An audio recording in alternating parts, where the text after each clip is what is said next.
హిందుత్వం ప్రపంచంలోని ఇతర మతాలకు ఆధారమని, హిందుత్వమే అన్ని మతాల కంటే పురాతనమైనదని, ఒకానొక కాలంలో భూమి మీద అంతటా హిందుత్వమే ఉండేదని చెప్పినప్పుడు భారతదేశంలోని కొంతమంది మేధావులే ఎన్నో సందేహాలు వ్యక్తపరుస్తారు.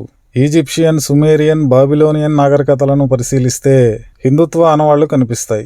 జపాన్ నుండి మధ్య అమెరికా వరకు ప్రాచీన నాగరికతలలో హిందూ దేవుళ్లను పూజించిన ఆధారాలు ఎన్నో బయటపడ్డాయి. అయినప్పటికీ మన దేశంలోని కొంతమంది మేధావులు హిందుత్వం యొక్క విశిష్టతను ప్రశ్నిస్తారు.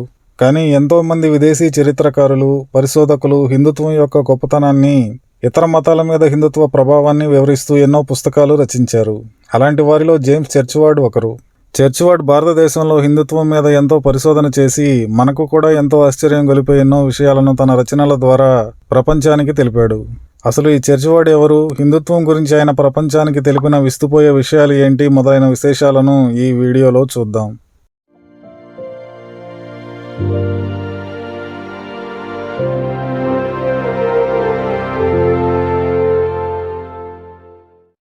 జేమ్స్ చర్చ్వార్డ్ ఒక బ్రిటిష్ ఇంజనీర్ మరియు రచయిత.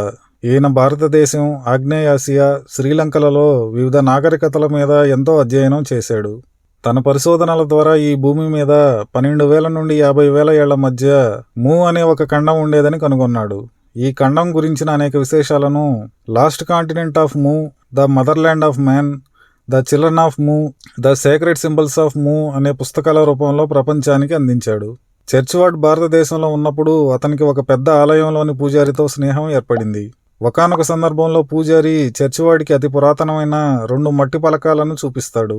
ఆ పలకాలు అంతరించిన నాగా, మాయా లిపిలో ఉండడం వల్ల పూజారి ద్వారా నాగా, మాయా భాష నేర్చుకుని ఆ పలకాలను చదవగలుగుతాడు.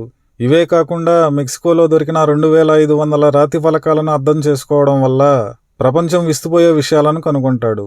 దాని ప్రకారం 12,000 నుండి 50,000 సంవత్సరాల మధ్యలో భూమి మీద మూ అనే ఖండం ఉండేది. ఈ ఖండాన్ని నారాయణ అనే 7 తలల పాము సృష్టిస్తుంది. అక్కడ నాకల్ అనే జాతి ప్రజలు ఉండేవారు. ఇందులోని ప్రజలు అత్యంత అధునాతన సాంకేతిక పరిజ్ఞానం కలిగిన నాగరికత కలిగి ఉండేవారు. మూ ఖండంలో నివసించిన ప్రజల జీవన విధానం ఇతర ప్రాంతాలలో జీవించిన ప్రజల కంటే చాలా ఉన్నతమైనది. ఆ జీవన విధానమే సనాతన ధర్మం. వారు ప్రకృతిని ఆరాధించేవారు. వారు ప్రధానంగా సూర్యుడిని పూజించేవారు. 12,000 సంవత్సరాల క్రితం ఈ ఖండం నశించిపోయే నాటికి అందులో 64 మిలియన్ ప్రజలు, 7 ప్రధాన నగరాలు, భూమి మీద ఇతర ఖండాలలో కూడా ఆవాసాలు ఉండేవి.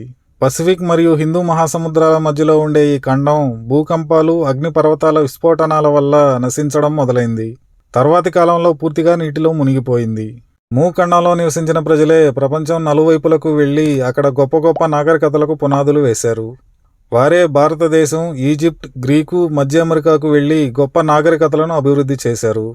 రామాయణంలోనూ మిగిలిన పురాతన మత గ్రంథాలలోనూ దీనికి సంబంధించిన ప్రస్తావనలను కూడా చర్చ్వార్డ్ ప్రపంచానికి చూపాడు. ప్రధానంగా ప్రాచీన ఈజిప్ట్ ప్రజలు సూర్యుడిని పూజించడం, గ్రీకు ప్రజలు ఆరాధించే దేవతలు హిందువులు పూజించే దేవతలకు పోలికలు మనం గమనించవచ్చు. మాయన్ నాగరికతలో కూడా సూర్యుడిని పూజించడం, సనాతన ధర్మంలోని వివిధ ఆచారాలను పాటించడం చరిత్రకారులు గుర్తించారు. భూమి నలువైపులా సనాతన ధర్మం యొక్క ఆనవాళ్లు ఇప్పటికీ బయటపడుతుండడానికి కారణం కూడా వారందరూ ఒకే ప్రాంతంలో నివసించి సనాతన ధర్మాన్ని ఆచరించడమే. ఈ విషయాలన్నీ ఇప్పుడిప్పుడే ప్రపంచం గుర్తిస్తుంది కాబట్టే విదేశీయులు కూడా సనాతన ధర్మం యొక్క విశిష్టతను గుర్తించి హిందుత్వం పట్ల ఆకర్షితులవుతున్నారు. ప్రపంచవ్యాప్తంగా చరిత్రకారులు, శాస్త్రవేత్తలు హిందూ శాస్త్రాల మీద ఎన్నో పరిశోధనలు జరుపుతున్నారు. వారి పరిశోధనలు ఫలించి సనాతన ధర్మం యొక్క గొప్పతనం ప్రపంచం గుర్తించాలని ఆశిద్దాం.